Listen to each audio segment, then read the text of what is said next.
Well, we're back and we're continuing our coverage here of the U.S. Open 2015.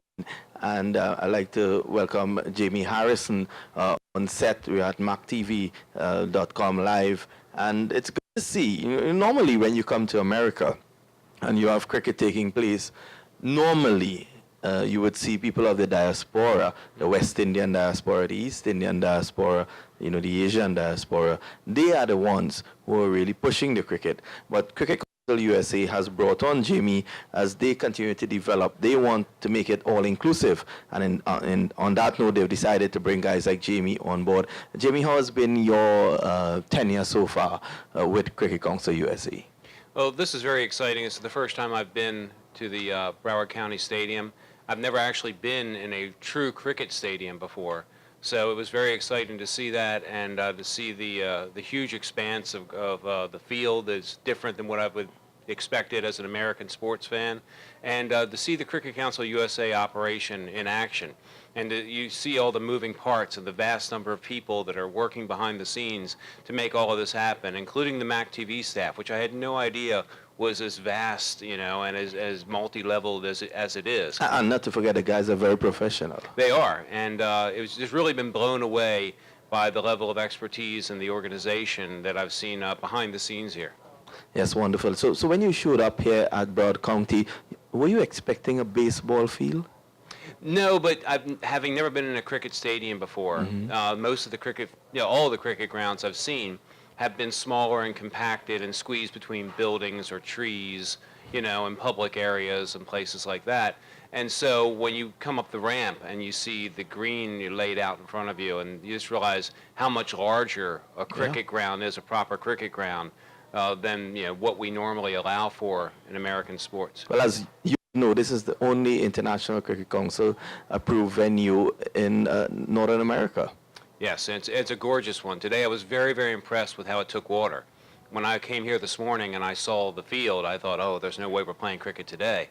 And then just to watch that water disappear of its own accord, and it was still raining, and the water was going away. Speaks a lot for the drainage, speaks a lot for the design of the facility here at Broward County. It's always a wonderful venue.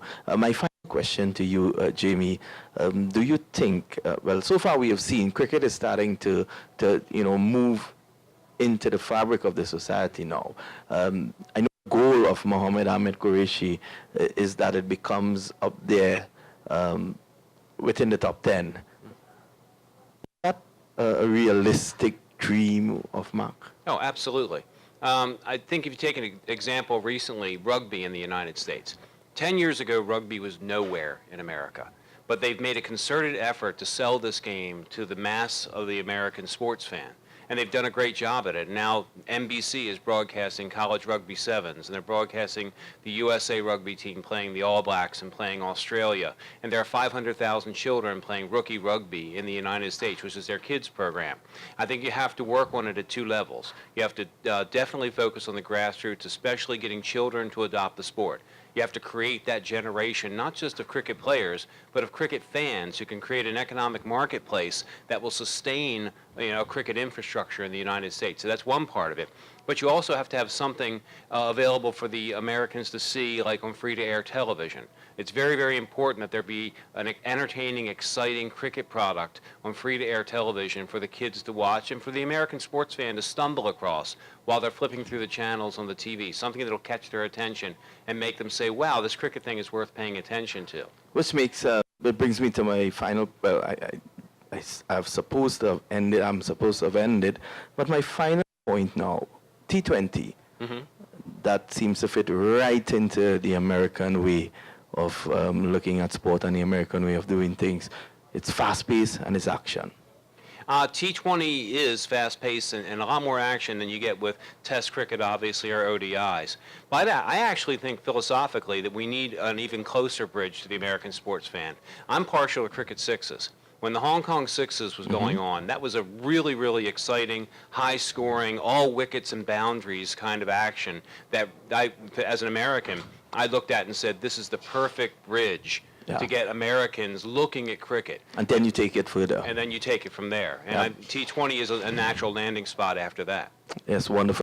You seem to have a good appreciation and a good understanding of what is needed. I'm sure you're going to be a tremendous asset to Cricket Council USA. I want to thank you for being with us, Jamie. Thank you very much for having me. Well, according to Jamie, you know, the T20 is good. There's a 6-over tournament. I'm sure someone is going to come with a 1-over tournament. And before the end of the year, someone may come with a 1-ball tournament. Stay tuned. It might just happen.